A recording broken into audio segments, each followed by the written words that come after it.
नमस्कार। आज हम बात करने वाले हैं भारत के एक ऐसे कानून की जिसने सचमुच करोड़ों बच्चों के लिए स्कूल के दरवाजे हमेशा के लिए खोल दिए। जी हाँ, आज हम जानेंगे उसी क्रांतिकारी कानून की कहानी, शिक्षा का अधिकार अधिनियम यानी RTE एक्ट। तो चलिए इस पूरी बातचीत की शुरुआत एक बहुत ही सीधे लेकिन बहुत ही दमदार सवाल से करते हैं। क्या शिक्षा वाकई हर बच्चे का जन्मसिद्ध अधिकार है? तो उस सवाल का जवाब क्या है? भारत के संविधान के हिसाब से इसका जवाब है एक बहुत बड़ा हाँ। अब शिक्षा कोई मेहरबानी या ऑप्शन नहीं, बल्कि हर बच्चे का एक कानूनी हक है। और ये मौलिक अधिकार होता क्या है? इसका मतलब है कि ये एक ऐसी गारंटी है जो सीधे भारत के संविधान से आर्टिकल 21A के तहत मिलती है। इसे कोई भी सरकार या कोई भी संस्था किसी भी बच्चे से छीन नहीं सकती। ये एक कानूनी हक है जिसे लागू करना ही होगा। तो चलिए अब सीधे उस कानून पर आते हैं जिसने इस महान अधिकार को हकीकत में बदल दिया। ये है the right to education act 2019। ये कानून खास तौर पर 6 से 14 साल की उम्र पर फोकस करता है।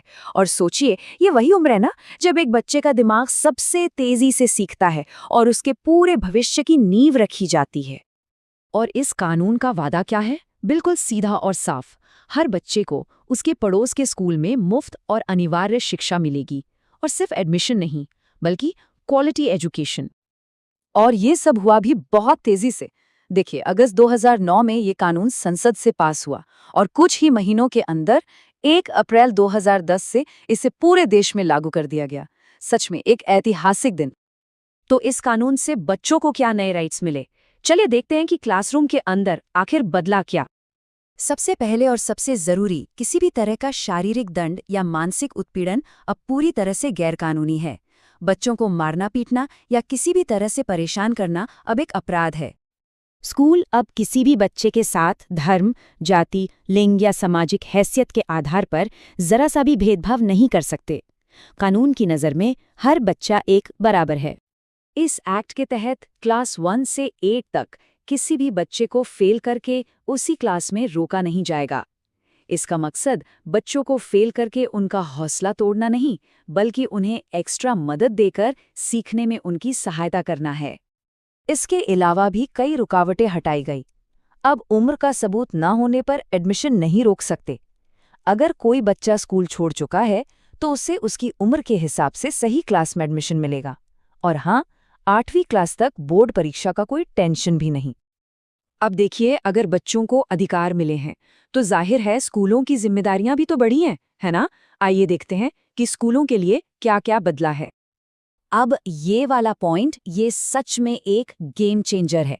सभी प्राइवेट स्कूलों को अपनी 25% सीटें आर्थिक रूप से कमजोर यानी EWS और वंचित समूहों के बच्चों के लिए रिजर्व रखनी होंगी, और इन बच्चों की फीस का खर्चा सरकार उठाएगी। सोचिए, सामाजिक बराबरी के लिए ये कितना बड़ा कदम है। एक और बहुत बड़ी चीज, स्कूलों पर अब एडमिशन के नाम पर कैपिटेशन फीस या डोनेशन लेने पर पूरी तरह से रोक है। साथ ही एडमिशन के लिए बच्चों या उनके माता पिता का कोई इंटरव्यू या स्क्रीनिंग टेस्ट भी नहीं लिया जा सकता। हर स्कूल को अब कुछ बेसिक स्टैंडर्ड्स पूरे करने ही होंगे, जैसे एक सुरक्षित इमारत, लड़के लड़कियों के लिए अलग टॉयलेट, पीने का साफ पानी, एक लाइब्रेरी, खेल का मैदान और सबसे जरूरी क्वालिफाइड टीचर्स, ताकि क्लास में हर बच्चे पर ठीक से ध्यान दिया जा सके। इसके लिए स्टूडेंट टीचर रेशियो भी तय किया गया है।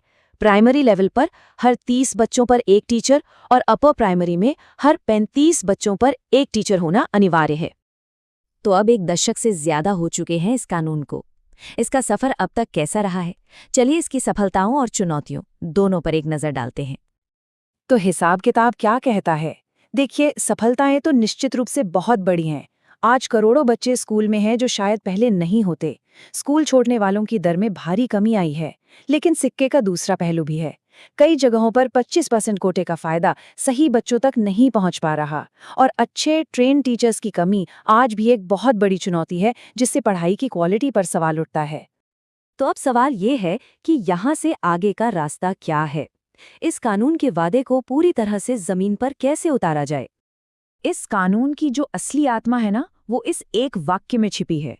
ये सिर्फ किताबें पढ़ाने के बारे में नहीं है, ये हर बच्चे को इज्जत, मौका और बराबरी देने के बारे में है।